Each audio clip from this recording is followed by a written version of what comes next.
Buenas, saludos desde aquí, desde Misiones, de Argentina.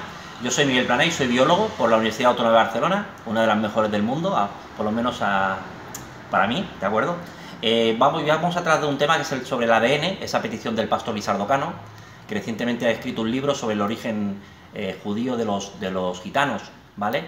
Y básicamente está basado en el ADN, ¿de acuerdo? Entonces, como la gente seguramente no va a entender nada pues, si no conocen cómo funciona el tema, vamos a intentarlo explicar un poquito y que la gente lo pueda entender, ¿vale?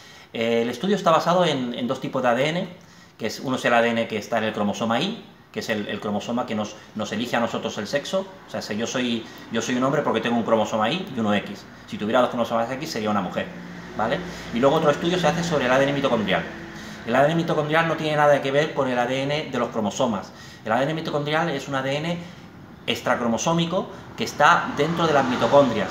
La mitocondria es un órgano que sirve en las células para los procesos oxidativos, cosas de vida de la célula, ¿de acuerdo? Y esos tienen su propio ADN, un ADN circular de no muchos genes, un ADN muy pequeño, ¿vale? Y esos ADN se utilizan para hacer los estudios.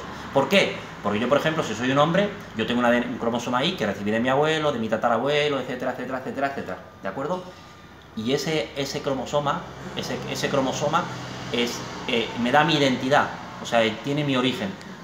Puede haber mutaciones en medio, puede haber algunos procesos en medio, pero tengo la información genética que yo he recibido. Entonces, a nivel antropológico, para ver el origen de los sitios, pues viene a ser lo mismo. Si yo vengo, mi tatarabuelo era judío, y los judíos tienen ciertos genes, yo si soy judío, esos genes los voy a tener en mi cromosoma Y. Si lo he recibido de mi padre ancestral judío, ¿vale? Y ahí lo voy a tener. Y eso va a decir, ostras, fíjate, está en la misma secuencia de ADN. Significa que viene de allá, de judío. Por ejemplo, en otros sitios no está esa secuencia de ADN. ¿Por qué? Porque en algún momento ha mutado en el pueblo, y en el pueblo de los judíos se ha visto esa secuencia y existe en ellos, ¿de acuerdo? Hay diferentes secuencias, son lo que se llaman los apogrupos famosos. ¿Vale? Los apogrupos sirven para eso, para caracterizar mi origen antropológico, o sea, a nivel civilización prácticamente, ¿de acuerdo? Se hace en el caso del cromosoma Y, se hace con fragmentos de ADN repetitivo, que se llama. Es un ADN que se repite mucho, que es muy, muy repetitivo, y dentro de las secuencias repetitivas existen algunas mutaciones, que es lo que nosotros podemos ver que son las diferencias, ¿de acuerdo? Luego otro tipo de estudios se hace con las mitocondrias. Las mitocondrias son de origen materno, ¿por qué? Yo tengo mitocondrias, pero las mitocondrias que yo tengo vienen de mi madre. Son las mismas mitocondrias que estaban en el óvulo de mi madre, que se han reproducido y se reproducen, o sea, se reproducen de forma autónoma dentro de la célula y tienen su ADN propio, ¿de acuerdo? Entonces ahí también ocurren mutaciones, o sea, si mi abuela, tatarabuela, etcétera, etcétera, etcétera, yo puedo seguir hasta donde en algún momento apareció una mutación. Por ejemplo, en los judíos está tal mutación que existe, ¿vale? Entonces todos los judíos que existen tienen esa mutación, y luego tienen otras nuevas. O sea, si va un grupo por allá y otro por allá y aparecen mutaciones nuevas, esas mutaciones nuevas las voy a ver en diferentes grupos. Pero básicamente el característica de judío está. Pues resulta que esa característica de judío, tanto en ADN mitocondrial como en el cromosoma Y, resulta que son las mismas secuencias esas que existen en el pueblo de Israel, en los judíos. Conclusión, el pueblo de los judíos y el pueblo de los gitanos tienen un origen que es el mismo.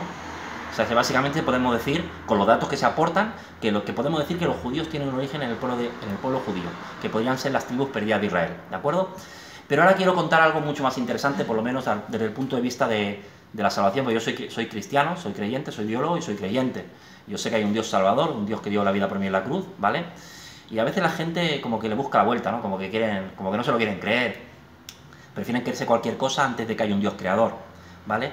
Justamente este caso del ADN te da una afirmación de que realmente somos de creación, ¿vale? Los cielos cuentan tu gloria y el firmamento la obra de mis manos, es un versículo de la Biblia, ¿de acuerdo? Y también dice que todas las cosas fueron hechas por Dios, o sea, eso la Biblia, si usted agarra la Biblia, verá que dice que Dios creó las cosas, ¿de acuerdo? Y aparentemente no hace tantos años que las creó las cosas, no hace millones de años, ¿de acuerdo? Y una de las pruebas de que no hace millones de años es precisamente lo que estamos hablando del ADN repetitivo, que se utiliza, por ejemplo, para esos estudios. El ADN codifica proteínas, codifica cosas, Y supuestamente la evolución viene de mutaciones, entre otros procesos, viene de mutaciones que hace que cambien proteínas, cambien cosas para yo ser diferente. O sea, si yo soy un microbio, para ser un microbio más grande, o más bonito, o mejor. Después del microbio una colonia, después un bicho más grande, ¿vale? Y todo eso, básicamente, mutaciones, ¿vale? Entonces, las mutaciones supuestamente son procesos en los que ocurre un cambio que es para bien. O sea, si yo cambio una cosa que más o menos funciona, y cuando cambia la mutación esa cosa va a funcionar mejor, ¿de acuerdo? Eso sería uno de los mecanismos de la evolución. Entonces la mutación es aleatoria, o sea, los genes mutan al azar, o sea, hay una mutación en ese punto del ADN, en una mutación en el otro, son aleatorias, ¿vale? Y las mutaciones buenas son las que dan tal, y las que no son buenas hace que yo me muera, por ejemplo. Si hay una mutación en mi ADN que hace que yo no pueda respirar, me voy a morir. Y si hay una mutación que me hace respirar mejor, pues esa me va a quedar, ¿vale? Pero las mutaciones son aleatorias, ocurren en todo el ADN, de cualquier manera. Entonces, los genes tienen unas secuencias que no son repetitivas, son muy complejas secuencias, con un código que codifica las proteínas y hace diferentes cosas, ¿de acuerdo? Ese código que se ha ocurrido por mutaciones, yo me lo puedo creer, no es cierto, hablamos de creación, pero el tema es el siguiente, que es lo que yo quiero que medite el que es biólogo, el que tiene un poco de interés, el que de alguna vez se ha preguntado de dónde viene. ¿Cómo puede ser que un ADN que codifica proteínas, que un pequeño cambio para mal no se va a transmitir y los cambios para bien, que son tan difíciles, ocurran, y las mutaciones sean azar y haya genes tan complejos que generen cosas, y luego ese ha mutado y se ha producido cosas? Sin embargo, el ADN repetitivo, que aparentemente no sirve para nada, que lo llaman ADN basura, que es sobre el que se hacen estos estudios, es un ADN que está en medio de los genes, digamos, está por ahí dentro del núcleo en muchos sitios, el núcleo de la célula, y no sirve para nada. Ese se mantiene casi conservado, pero muchísima conservación. O sea, es muy parecido al ADN repetitivo mío, de los pigmeos, el de los rusos, el de los negros, el de los blancos, el de los amarillos, es muy parecido, es un ADN repetitivo. ¿Qué significa? ¿Cómo puede ser que hayan mutado para formarse el hombre? No sé si supuestamente venimos del Australopithecus y tenía un ADN repetitivo y el otro tenía otro ADN repetitivo, mutaron los genes y tal, y el ADN repetitivo se conserva, o sea, no es congruente. Eso nos da una prueba de que realmente venimos de un Dios creador, ¿vale? Un Dios creador que pagó muy caro por mí, pagó en una cruz, por mis pecados, para que yo pueda ser salvo. Y eso no contradice con la ciencia. O sea, la frase, no, científicamente se comprueba que eso es una falacia. Normalmente la mayoría de la gente que tiene un conocimiento bastante amplio, se da cuenta de que realmente hay un Dios creador. A título de curiosidad, esto que yo estoy contando del ADN repetitivo, cuando yo estudiaba en la universidad tenía un profesor de biología molecular que para mí es una de las mentes más brillantes que he conocido en mi vida, ¿no? Entonces este hombre, estábamos explicando un día el ADN en clase, y cuando están explicando el ADN en clase, a mí me impactó el hecho de que las proteínas que lo leen, que lo abren, que lo duplican y tal, no tienen que abrir el ADN para conocer lo que hay dentro. O sea, con lo que hay, el ADN es una forma muy simple, que tiene unas 4 bases nitrogenadas dentro y es una hélice.